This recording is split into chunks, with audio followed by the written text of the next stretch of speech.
जय हिंद साथियों, welcome to my YouTube channel. Bihar police के लाइव प्रैक्टिस सेट में आप सभी का स्वागत है। जैसा कि आप सभी जानते हैं, बिहार पुलिस के एग्ज़ाम के पहले बिहार पुलिस का नया सिलेबस जो है जारी किया गया, जिसके अकॉर्डिंग आपके एग्ज़ाम में जो है प्रश्न पूछे जाएंगे। तो देखिए, नए सिलेबस के अकॉर्डिंग हमने क्लास 1 में भौगोलिक खोज से संबंधित सारे क्वेश्चन आपको करवा दिए हैं। क्लास 2 में अमेरिकी स्वतंत्रता संग्राम का भी हमारा ख़त्म हो गया है क्लास। आज का जो क्लास हमारा होने वाला है, फ्रांस की क्रांति से होने वाला है, यानी फ्रांसीसी क्रांति से संबंधित जितने भी महत्वपूर्ण प्रश्न हैं जो बिहार पुलिस के लिए महत्वपूर्ण है, उसको हम कराने वाले हैं। जिसमें पुरातन व्यवस्था, विभिन्न सामाजिक वर्गों का उदय एवं उनके दर्शन, स्टेटस जनरल की बैठक, परिणाम, क्रांति का दुष्प्रभाव, कारण, परिणाम और महत्व, ये सभी टॉपिक जो है हम इस वीडियो में चर्चा करने वाले हैं। और ये खासकर बिहार पुलिस 21,391 के लिए ये देखिएगा, ये नोटिफिकेशन संख्या यही है और इसी के लिए सिलेबस निकाला गया है।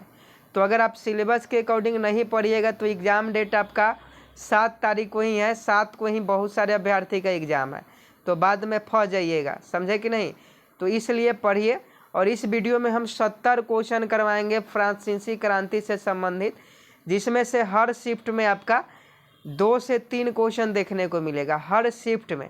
और जीके जीएस कंप्लीट कराना हमारा काम है। अगर जीके जीएस पर आपका अच्छी कमान हो जाएगा तो 65 से 70 क्वेश्चन आपका इसी तरह से सही हो जाएगा और आपका सिलेक्शन हो जाएगा। तो फटाफट जुड़ जाएं। 10 बज गए हैं और 10 बजे से जो है बिहार पुलिस का लाइव क्लास शुरू हो जाता है। MCQ चैप्टर फ्रांसीसी क्रांति। तो फटाफट सभी लोग जुड़ जाएं और वीडियो को शेयर कर दें और वीडियो को लाइक कर दें। इसके पहले जो 2 क्लास हुए हैं, भौगोलिक खोज और अमेरिकी स्वतंत्रता संग्राम, वो दोनों क्लास का जो लिंक है वीडियो का हम डिस्क्रिप्शन में दे दिए हैं। वहाँ से आप पहले दोनों क्लास को देख लीजिएगा, तब ये तीसरा क्लास देखिएगा, तब आपको समझ में आएगा। पहला प्रश्न है, बास्तिल के बारे में निम्न में कौन सा कथन सत्य है? एक का सही जवाब बताएं। बास्तिल के बारे में निम्नलिखित में से कौन सा कथन सत्य है? तो ऑप्शन ए में देखिएगा, यह फ्रांस में किले की जेल थी। ये बिल्कुल सही थी। बास्तिल जो थी यह फ्रांस में किले की जेल थी, तो ए सही हो जाएगा। ऑप्शन बी में है, आमतौर पर लोग बास्तिल से घृणा करते थे। बिल्कुल, ये भी सही है, क्योंकि जेल से सभी लोग घृणा करते हैं। ऑप्शन सी है, यह सम्राट की निरंकुश शक्ति का प्रतीक था। यह भी सही है, यानी एक का ऑप्शन डी बिल्कुल सही है, उपरोक्त में से सभी। आगे देखिएगा, फ्रांस की क्रांति कब हुई? 2 का सही जवाब बताएं। फ्रांस की क्रांति कब हुई थी? इम्पोर्टेंट है, क्वेश्चन पूछा जा सकता है कि फ्रांस की क्रांति कब हुई थी। 2 का अगर आप ऑप्शन भी 1789 बता रहे हैं तो आपका बिल्कुल सही जवाब है। फ्रांस की क्रांति 1789 ईस्वी में हुई थी। अगला क्वेश्चन देखिए, फ्रांस की क्रांति के साथ फ्रांस पर कितना विदेशी ऋण था? 1789 में फ्रांस क्रांति हुई थी, फ्रांसीसी क्रांति। उस समय फ्रांस के पर कितना विदेशी ऋण था? ये भी बहुत महत्वपूर्ण है। तो 12 अरब लिब्रे। 12 अरब लिब्रे जो था, वहाँ का करेंसी उस समय था। 12 अरब लिब्रे जो था, ये फ्रांस पर विदेशी ऋण था। नेक्स्ट प्रश्न देखिए, लुई 16वां किस राजवंश से संबंधित था? लुई 16वां से संबंधित क्वेश्चन पिछले साल भी बिहार पुलिस में पूछा गया था, इसलिए इम्पोर्टेंट है, ध्यान से पढ़िए। और PDF डेली आपका क्लास खत्म होने के बाद, जैसे ही क्लास ख़त्म होगा, PDF आपको टेलीग्राम पर दे दिया जाता है, तो आप टेलीग्राम ज्वाइन हो जाइएगा। नहीं ज्वाइन हुए हैं तो लुई 16वां किस राजवंश से संबंधित है? तो 4 का सही जवाब ऑप्शन सी, बुर्बो राजवंश। बुर्बो राजवंश से लुई 16वां जो था वो संबंधित था। आगे देखिए, राष्ट्रीय सभा बुलाने का उद्देश्य क्या था? राष्ट्रीय सभा बुलाने का उद्देश्य क्या था? तो कर लगाना था। इसका सही जवाब ऑप्शन बी हो जाएगा। ये सभी क्वेश्चन फ्रांस की क्रांति से संबंधित है और इससे 1 से 2 क्वेश्चन हर शिफ्ट में पूछा जाएगा। आगे देखिए, फ्रांसीसी क्रांति के समय फ्रांस पर किसका शासन था? तो फ्रांसीसी क्रांति के समय फ्रांस पर जो था लुई 16वां का शासन था, याद रखिएगा। लुई 16वां से संबंधित क्वेश्चन पूछा ही जाएगा। आगे देखिए, राजा से झगड़े के पश्चात राष्ट्रीय सभा किस स्थान पर एकत्रित हुई? राजा से झगड़े के पश्चात राष्ट्रीय सभा किस स्थान पर एकत्रित हुई? तो ये टेनिस कोर्ट में। टेनिस कोर्ट में जब फ्रांस में राजा से झगड़ा हो गया तो फिर जो राष्ट्रीय सभा थी वो टेनिस कोर्ट में आयोजित हुई। आगे देखिए, लुई 16वां फ्रांस की राजगद्दी पर कब आसीन हुआ, कब बैठा? लुई 16वां जो है ये फ्रांस की राजा कब बना, फ्रांस का राजा कब बना, फ्रांस की गद्दी पर कब बैठा? तो 1774 में। 1774 में लुई 16वां फ्रांस की गद्दी पर बैठता है और 1789 में फ्रांस की क्रांति होती है। आगे देखिए, ए स्टेट क्या अभिप्राय था? ए स्टेट से क्या अभिप्राय था? ए स्टेट, देखिए ए स्टेट एक शब्द था जिसका मतलब क्या था? तो इसका मतलब जो था फ्रांस का सामाजिक वर्ग का विभाजन था। ए स्टेट जो है एक शब्द था, इसका मतलब था फ्रांस का सामाजिक वर्ग का विभाजन। तो 9 का ऑप्शन डी हो जाएगा। नेक्स्ट है, फ्रांस में मानव एवं नागरिक अधिकारों की घोषणा किसने की? 10 का सही जवाब बताएं। I am waiting for your answer. Option B राष्ट्रीय महासभा बता रहे हैं, तो आपका बिल्कुल सही जवाब है। फ्रांस में मानव एवं नागरिक अधिकारों की घोषणा किसने की? राष्ट्रीय महासभा ने की। अगला प्रश्न देखिए, निम्नलिखित में कौन 18वीं सदी में फ्रांसीसी समाज के वर्ग नहीं थे? 11 का सही जवाब बताएं। निम्नलिखित में से कौन 18वीं सदी में फ्रांसीसी समाज के वर्ग नहीं थे? तो 11 का अगर आप ऑप्शन सी सम्राट बता रहे हैं तो बिल्कुल सही जवाब है। सम्राट 18वीं सदी में फ्रांसीसी समाज के वर्ग नहीं थे। आगे देखिए, बास्तिल का पतन कब हुआ था? बास्तिल का पतन, बास्तिल से फ्रांस के सभी लोग घृणा करते थे क्योंकि एक जेल था, समझे कि नहीं? तो बास्तिल जो था 15 जुलाई 1789 को इसका पतन हुआ। 15 जुलाई 1789, याद रखिएगा।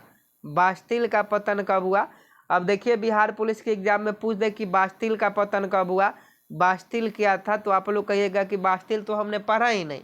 और पूरा जो ई प्रकाशन का किताब है उसमें बास्तिल शब्द का कहीं भी चर्चा नहीं है। तो सिलेबस के अकॉर्डिंग पढ़िएगा तभी सिलेक्शन होगा। और आपको बता दें अभी 20 से 22 दिन है और 20 से 22 दिन के अंदर हम जीके जीएस के पूरे सिलेबस को जो है आपको करवा देंगे, समझे कि नहीं?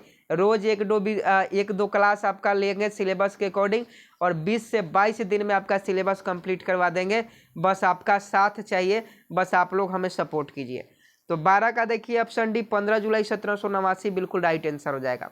आगे देखिए, द्वितीय ए स्टेट में कौन लोग शामिल थे? ए स्टेट का मतलब होता है क्या? ए स्टेट का मतलब होता है विभाजन, समझे कि नहीं? फ्रांस के समाज में विभाजन। तो देखिए, द्वितीय स्टेट में कुलीन वर्ग शामिल थे। ऑप्शन बी बिल्कुल सही जवाब है 13 का।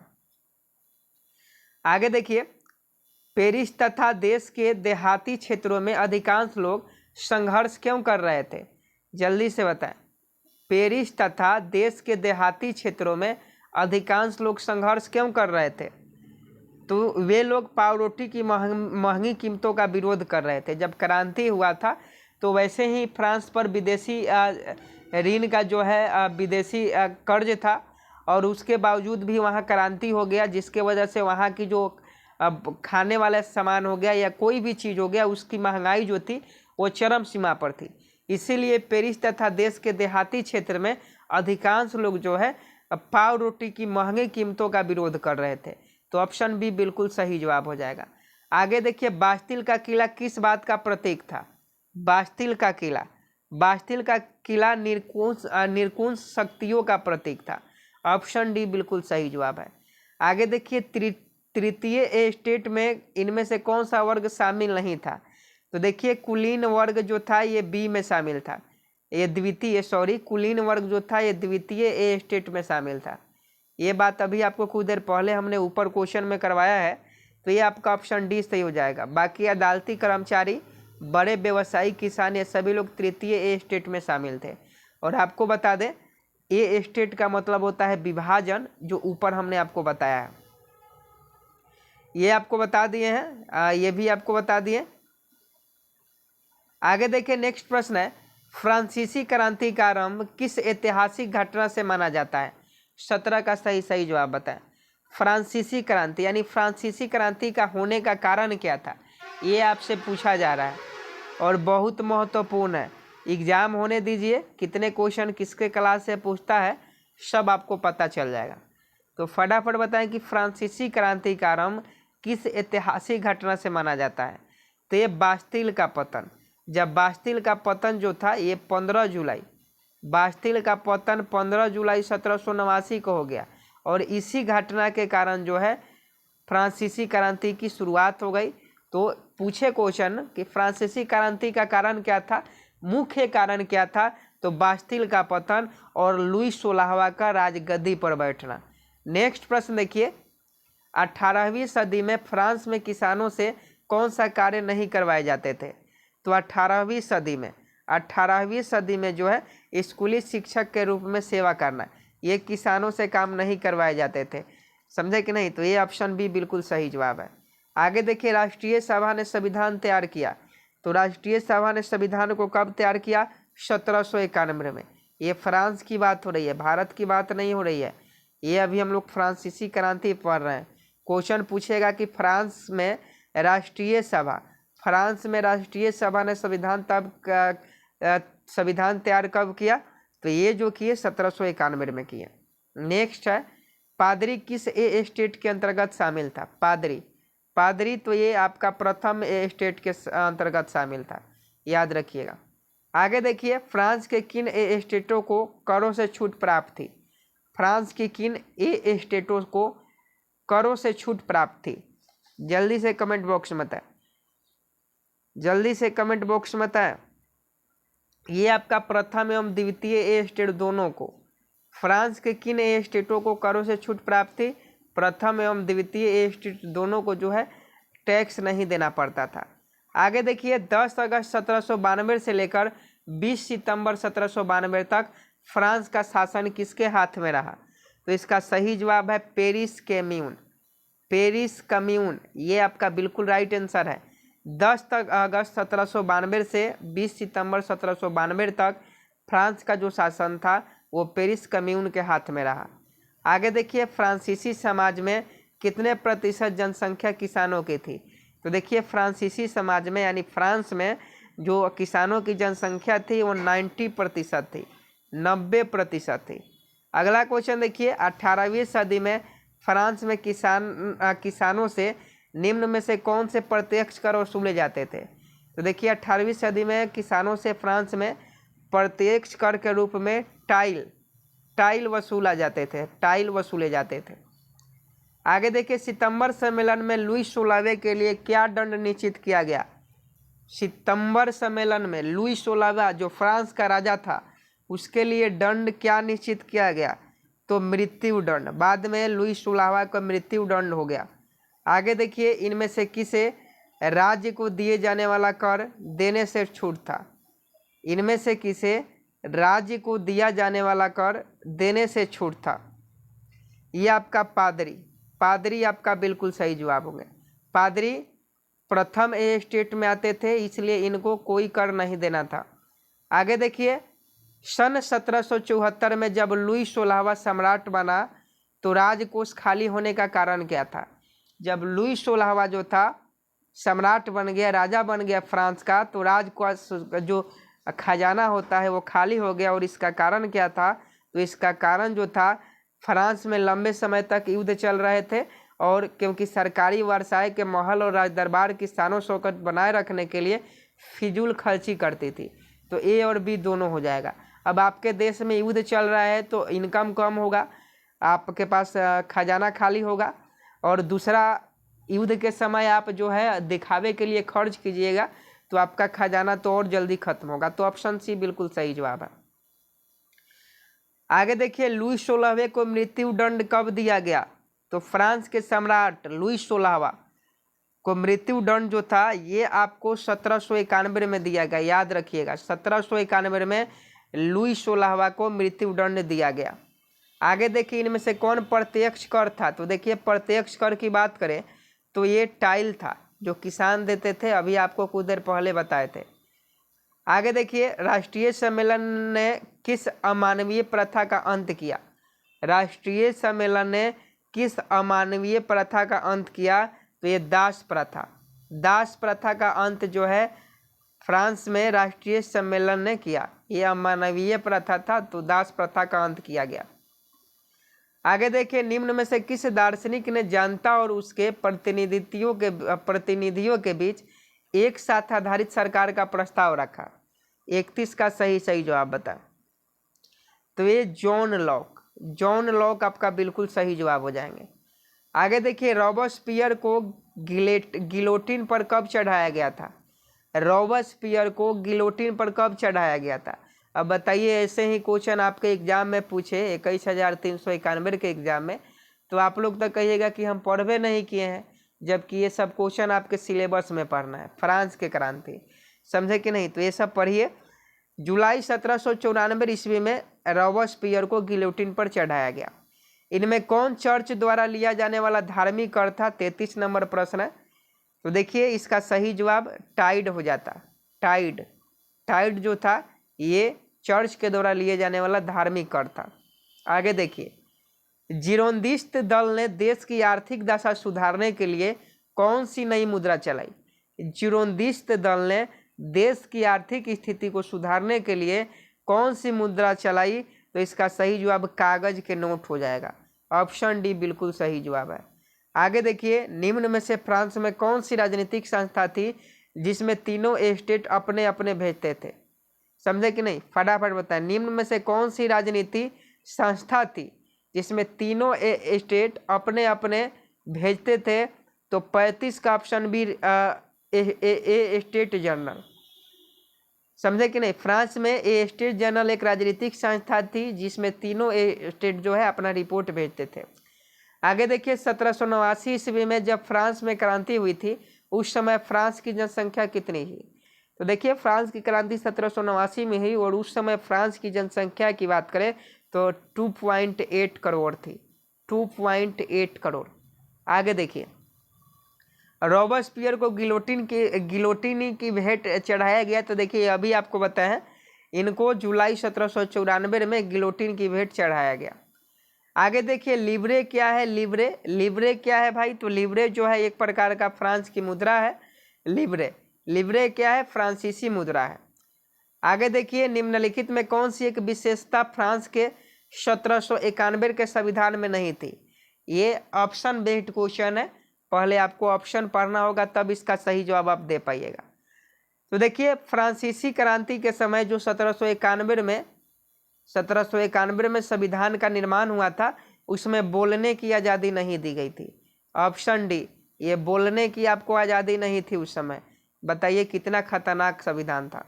आगे देखिए, डायरेक्टरी की राजनीतिक अस्थिरता जिसे सैनिक तानाशाह के उदय का आधार बनी। तो 40 का सही जवाब नेपोलियन बोनापार्ट हो जाएंगे। नेपोलियन बोनापार्ट आपका बिल्कुल सही जवाब है। आगे देखिए, टू ट्रीटाइजेज ऑफ गवर्नमेंट के रचनाकार कौन है? टू ट्रीटाइजेज ऑफ गवर्नमेंट के रचनाकार कौन है? तो ये आपका लॉक है। लॉक आपका बिल्कुल सही जवाब है। नेक्स्ट प्रश्न देखिए, the spirit of the laws के लेखक कौन है? The spirit of the laws के लेखक कौन है? तो इसका सही जवाब ऑप्शन सी मोंटेस्क्यू हो जाएंगे। मोंटेस्क्यू जो थे the spirit of the laws के लेखक थे। आगे देखिए, सीधे राज्य को अदा किए जाने वाले कर को क्या कहते हैं? तो देखिए, राज्य को अदा करने वाले कर को टाइल कहते हैं। ये तीसरा बार ये टाइल के बारे में हम आपको बता रहे हैं। आगे देखिए, फ्रांस में महिलाओं को मत देने का अधिकार कब मिला? फ्रांस में महिलाओं को मत देने का अधिकार कब मिला? तो 1946 में। 1946 में फ्रांस में महिलाओं को मत देने का जो है अधिकार मिला। आगे देखिए, फ्रांस में नेशनल असेंबली क्यों आहूत की गई थी? फ्रांस में नेशनल असेंबली क्यों आहूत की गई थी? तो इसका कारण था फ्रांस के लिए संविधान बनाने हेतु और सम्राट की शक्तियों को सीमित करने के लिए। तो ऑप्शन सी हो जाएगा। ये दोनों काम करने के लिए फ्रांस में नेशनल असेंबली का निर्माण किया गया। आगे देखिए, ए स्टेट जनरल के आह्वान पर तृतीय ए स्टेट नेशनल असेंबली का गठन कब किया गया? तो 1789 में किया गया। याद रखिएगा, ऑप्शन ए बिल्कुल करेक्ट है। आगे देखिए, क्रांतिकारी फ्रांस से आने वाले विचारों का समर्थन किसने किया था? तो ये करने वाला जो था टीपू सुल्तान था और राजा राम मोहन राय। टीपू सुल्तान और राजा राम मोहन राय भारत में क्रांतिकारी फ्रांस से आने वाले विचारों का समर्थन किया जा रहा था। आगे देखिए, नेशनल असेंबली ने कब करों, कर्तव्य और बंधनों वाली सामंती व्यवस्था के उन्मूलन का आदेश पारित किया? तो इसका सही जवाब बताएं। इसका सही जवाब सन 1789 में हो जाएगा। अगला प्रश्न है, टाइड क्या है? तो देखिए, टाइड धार्मिक कर है जो चर्च के द्वारा फ्रांस में ली जाती थी। ये ऑप्शन सी हो जाएगा। आगे देखिए, चर्च के विशेष कार्यों को करने वाले व्यक्तियों के समूह को क्या कहा जाता है? तो 50 का सही जवाब बताएं। तो 50 का जो सही जवाब हो जाएगा ऑप्शन बी, पादरी वर्ग हो जाएगा। इनको कर से छूट था। आगे देखिए, 1774 ईस्वी में फ्रांस की राजगद्दी पर कौन आसीन हुआ? तो 1774 में लुई 16वां जो फ्रांस का राजा बना। आगे देखिए, सम्राट के शक्तियों पर अंकुश लगाने और सभी मनुष्य को मूलभूत अधिकार प्राप्त करने के लिए फ्रांस में संविधान कब बना? तो फ्रांस में संविधान 1791 में बनाया गया और इस संविधान में बोलने की आज़ादी नहीं थी। आप ये बात को याद रखिएगा। आगे देखिए, फ्रांस का सबसे सफलतम क्रांतिकारी राजनीतिक क्लब कौन सा था? तो देखिए, फ्रांस का सबसे सफलतम क्रांतिकारी राजनीतिक क्लब जो था ये आपका जैकोबिन था। जैकोबिन आपका बिल्कुल सही जवाब है। आगे देखिए, फ्रांसीसी क्रांति किस शहर में शुरुआत हुई थी? फ्रांसीसी क्रांति की किस शहर में शुरुआत हुई थी? तो ये आपका पेरिस में शुरुआत हुई थी। तो पेरिस आपका बिल्कुल सही जवाब है। आगे देखिए, फ्रांस गणराज्य कब बना? फ्रांस गणराज्य कब बना? तो 1792 में। 1791 में संविधान बना और 1792 में फ्रांस गणराज्य बना। आगे देखिए, किस आरोप में लुई 16वां को मौत की सजा सुनाई गई? किस आरोप में लुई 16वां को मौत की सजा सुनाई गई? तो राजद्रोह के आरोप में। राजद्रोह के आरोप में लुई 16वां को मौत की सजा सुनाई गई। नेक्स्ट प्रश्न देखिए, नेपोलियन बोनापार्ट कौन था? 57 का सही जवाब बताएं। नेपोलियन बोनापार्ट ये फ्रांस का सम्राट था। आगे देखिए, नेपोलियन फ्रांस का सम्राट कब बना? तो ये 1804 में बना। यानी फ्रांसीसी क्रांति के बाद नेपोलियन बोनापार्ट जो था वो फ्रांस का सम्राट बना। अगला क्वेश्चन देखिए, 59 नंबर, कौन लोग जैकोबिन क्लब के सदस्य नहीं थे? तो ये जो थे कारीगर लोग, छोटे दुकानदार, पादरी वर्ग, दिहाड़ी मजदूर, ये सभी जैकोबिन क्लब के सदस्य थे। लेकिन कारीगर जो थे जैकोबिन क्लब के सदस्य नहीं थे। आतंक का राज किसने स्थापित किया? 60 का सही जवाब बताएं। फ्रांस में आतंक का राज किसने स्थापित किया? तो रोबेस्पियर ने किया और इसे गिलोटिन पर चढ़ा दिया गया बाद में। आगे देखिए, वाटरलू की लड़ाई कब हुई थी? बहुत महत्वपूर्ण प्रश्न है। बिहार पुलिस 21,391 के लिए कि वाटरलू की लड़ाई कब की गई थी? तो ये आपका 1815 में किया गया। नेक्स्ट प्रश्न है, उन देशों के नाम दीजिए जिनके विरुद्ध नेशनल असेंबली ने सन 1792 में युद्ध की घोषणा का प्रस्ताव पारित किया था। तो इसका सही जवाब ऑप्शन डी हो जाएगा, प्रासा, ऑस्ट्रिया, हंगरी। हंगरी नहीं होगा, sorry, Prasa, Austria. Prasa, Austria ये दोनों बिल्कुल सही है, यानी ऑप्शन डी, ए, बी दोनों हो जाएंगे। ओलंप दे गूज कौन थी? ओलंप दे गूज कौन थी? याद रखिएगा, ओलंप दे गूज कौन थी? ये क्रांतिकारी महिला थी। ओलंप दे गूज कौन थी? क्रांतिकारी महिला थी। नेक्स्ट प्रश्न देखिए, द सोशल कॉन्ट्रैक्ट नामक पुस्तक किसने लिखी? तो द सोशल कॉन्ट्रैक्ट नामक जो पुस्तक है ये रूसो के द्वारा लिखा गया। अगला क्वेश्चन देखिए, जैकोबिन का नेता कौन था? जैकोबिन का नेता रोबेस्पियर था। रोबेस्पियर जैकोबिन का नेता था। नेक्स्ट है, फ्रांसीसी कॉलोनियों में दास्ता कब समाप्त हुई? तो फ्रांसीसी कॉलोनियों में दास्ता जो है ये 1848 में समाप्त हुई। आगे देखिए, तीसरा ए स्टेट क्या है?